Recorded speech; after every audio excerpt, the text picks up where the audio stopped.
So Charlie, what do you think about those cicadas?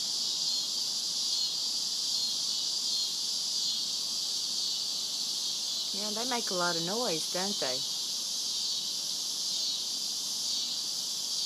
You don't care. You're just chilling out, aren't you? Yes. Charlie Cat demands to go outside now. He must be outside. Yes. So he can see the birds and the squirrels and the raccoons and hear the cicadas. Okay, Charlie, tell everybody hello. Charlie. That's a good boy. Say hello. All right.